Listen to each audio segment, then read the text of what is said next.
अस्सलाम वालेकुम। तो इससे पहले हमने सबक नंबर 4 1857 की जंग आज़ादी के बारे में पूरी मालूमात हासिल की थी। आज हम अपनी क्लास के अष्टम जमात की तारीख़ की किताब में सबक नंबर 5 समाजी और मजहबी बेदारी, इसके ज़िम्मे में आज हम ये सबक सुनेंगे, सीखेंगे और इसके सवाल जवाब हम हल करेंगे। इससे पहले हमने देखा था कि किस तरीके से अंग्रेज़ जो है हिंदुस्तानियों के सब चीज़ों में दखल अंदाज हो रहे थे। उन्होंने हिंदुस्तानियों के रस्म व रिवाज के ऊपर भी बहुत ज़्यादा अपने धाक जमाई हुई थी, है ना। और ये भी देखा कि बहुत से लोगों ने इनकी मुखालिफत की थी। आज हम देखेंगे कि समाजी और मजहबी बेदारी इंडिया में, हिंदुस्तान में कैसे पैदा हुई।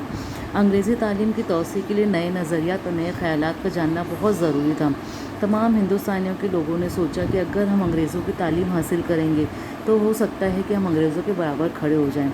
उन्होंने जितने भी तालीम याफ्ता अफराद थे, उनको एहसास होने लगा कि हमारा समाज पिछड़ा हुआ है ना। हमारे समाज के अंदर बहुत सारी गलत रस्में हैं, गलत रिवाज है, ज़ात पात के ऊपर बहुत सारी ऊंच नीचे और बहुत सारे ऐसे मामलात थे जिसमें हिंदुस्तान तरक्की नहीं कर सकता था। तो इन लोगों ने, तमाम लोगों ने मिलकर क्या सोचा कि हम लोग जो है क्या करेंगे, अंग्रेज़ों की तालीम हासिल करेंगे और इसके अंदर जितने भी अच्छे जो ख़यालात ऐसे हैं जो इंसानों को आगे बढ़ने में मदद देते हैं, उन ख़यालात को जो हम क्या करेंगे, पूरे भारतीय समाज के अंदर फैलाएंगे। और भारतीय समाज की जो मसाइल थे उनको दूर करने के लिए तालीम याफ्ता लोगों ने क्या किया, अपना कलम के ज़रिए, यानी लोगों ने लिख कर लोगों के अंदर बेदारी पैदा की। इस दौर में भारत में शुरू होने वाले इस नज़रियाती इनकलाब को कौमी बेदारी कहा जाता है। अब हम देखेंगे किन किन लोगों ने कौमी बेदारी पैदा करने में अहम रोल किया। सबसे पहले हम देखेंगे ब्रह्मो समाज। राजा राम मोहन राय ने 1828 में बंगाल में ब्रह्मो समाज की बुनियाद डाली।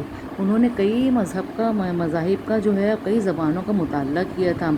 उन्होंने हिंदुस्तान के अंदर ऊंच नीच, भेदभाव ना करना, रस्म इबादत की मुखालिफत, इबादत का तरीके जो यहाँ पे गलत रिवाज थे उसके ख़िलाफ़ उन्होंने आवाज़ उठाई। इन्होंने सबसे पहले बचपन की शादी की मुखालिफत की। बचपन की शादी, पहले छोटी उम्र में शादी कर दी जाती थी और छोटी उम्र में शादी करने के बाद अगर कोई वबा फैलती, किसी का आदमी अगर मर जाता, कोई बेवा हो जाती, तो बेवाओं को दूसरी शादी करने का हक़ नहीं था। यानी जवानी में ही औरतें बेवा होने लगती थीं।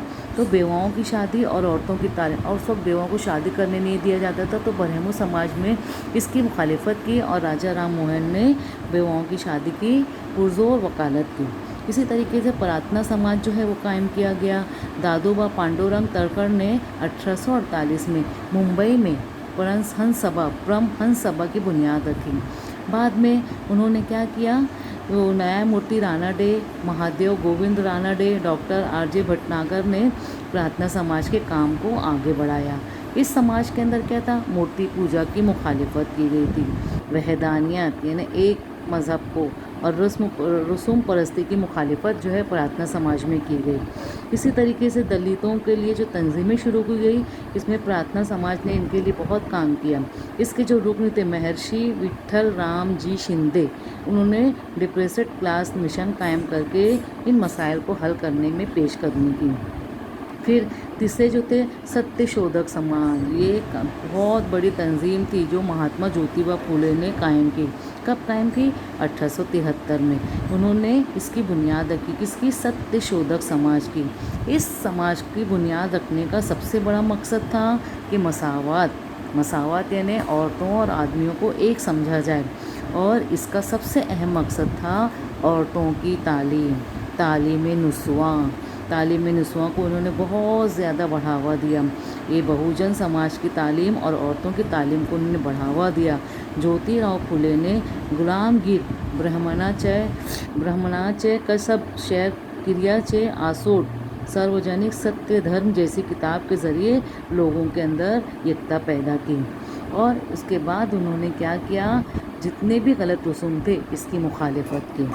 फिर आया आर्य समाज। स्वामी दयानंद सरस्वती ने 1875 में आर्य समाज की बुनियाद रखी।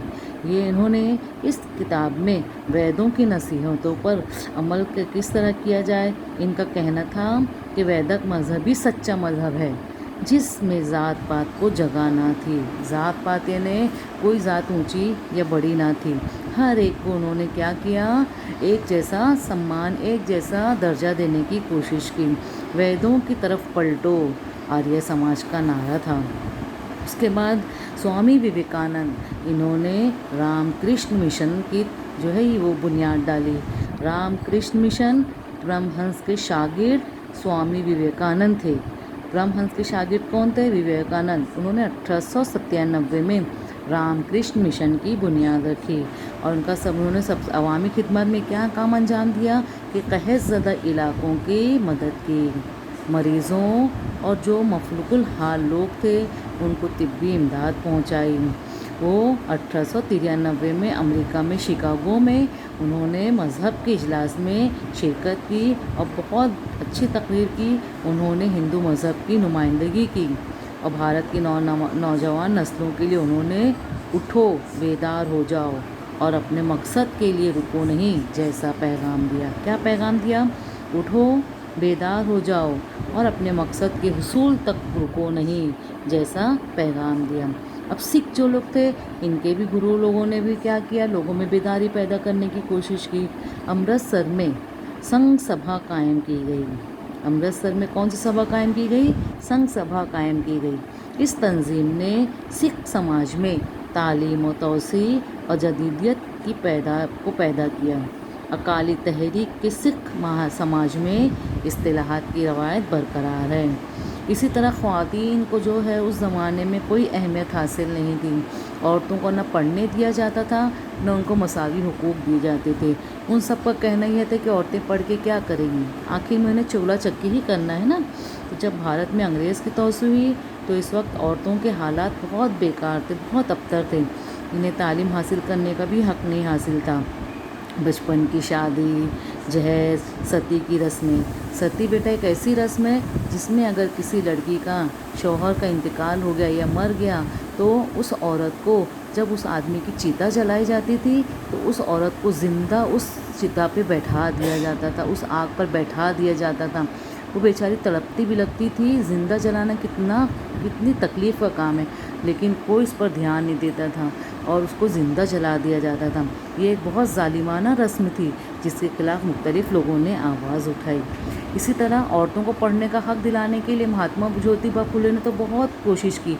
इनकी बीवी ये सावित्री बाई फुले, इन्होंने 1848 में महात्मा ज्योतिबा ने जो मदरसा कायम किया था औरतों के लिए, भड़ेवाड़े में उन्होंने लड़कियों का पहला मदरसा शुरू किया था जिसमें उनकी बीवी ने उनका साथ दिया। ये खुद औरतों को पढ़ाने के लिए मदरसे में जाती थी। महात्मा गांधी ने अपने ज़माने में लड़कियों के जो कत्ल होते थे, जो लड़कियां पैदा होती थी उनका गला घोंट के मार दिया जाता था, तो उन्होंने क्या कि इसके खिलाफ़ आवाज़ उठाई और लड़कियों के कत्ल की रोकथाम का मरकज़ उन्होंने खुद अपने घर में कायम किया। और जो लड़कियों का मुंडन कराया जाता था, लड़की बेवा हो जाती थी, सती की रस्म बंद हुई तो लड़कियों को मुंडन यानी उनका बाल पूरा कटवा उनको टकला बना दिया जाता था। उस औरत को कोई हक़ नहीं था कि वो साज श्रृंगार करे, ना वो चूड़ियाँ पहन सकती थी, ना बाल उनके बड़े रखते तक भी हो, क्योंकि ऐसे क्या होता था वो बेवा की गिनती में शुमार की जाती थी। बेवाओं की दोबारा शादी भी नहीं करवाई जाती थी। इस तरीके से औरतों के ऊपर होने वाले जुल्म के ख़िलाफ़ आवाज़ मुख्तलिफ़ लोगों ने उठाई। सुधारक नामी अखबार में वीरेश लिंगम किंतोले ने अपने अखबार के अंदर इसके ख़िलाफ़ आवाज़ उठाई। इसी तरीके से शारदा आश्रम नामी एक अदारा कायम किया गया। ये अदारा किसने कायम किया? रमाबाई रानाडे ने सेवा सदन नामी अदारा कायम किया और महर्षि ढोंडुकर केशव कर्वे ने शारदा नामी आश्रम कायम किया और रमाबाई रानाडे ने सेवा सदन नामी अदारा कायम किया, जिसमें उन्होंने औरतों की सेवा की और जो गरीब औरतें, जो बेवा औरतें थीं, उनको वहाँ पे उनको शरण दी गई, उनको रहने के लिए उनको आसाइशें दी गई। नर्सिंग का निसाब शुरू किया गया।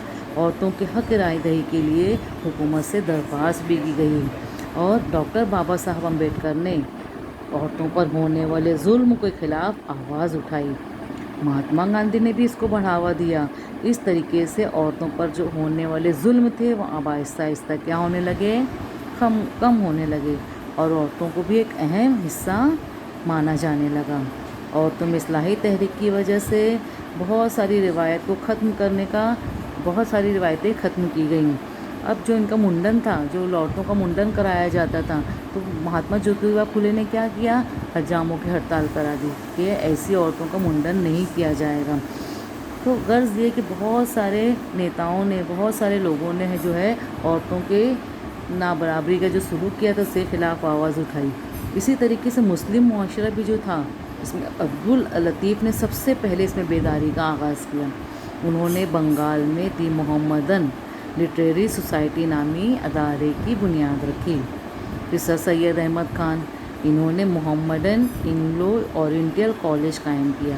بعد میں یہی کالج جو آج تک بہت مشہور ہے، مسلم علی گڑھ یونیورسٹی کے نام سے۔ سر سید احمد خان کا ماننا تھا کہ اگر ہم انگریزی تعلیم حاصل کریں گے تو ہی آگے بڑھ سکتے ہیں۔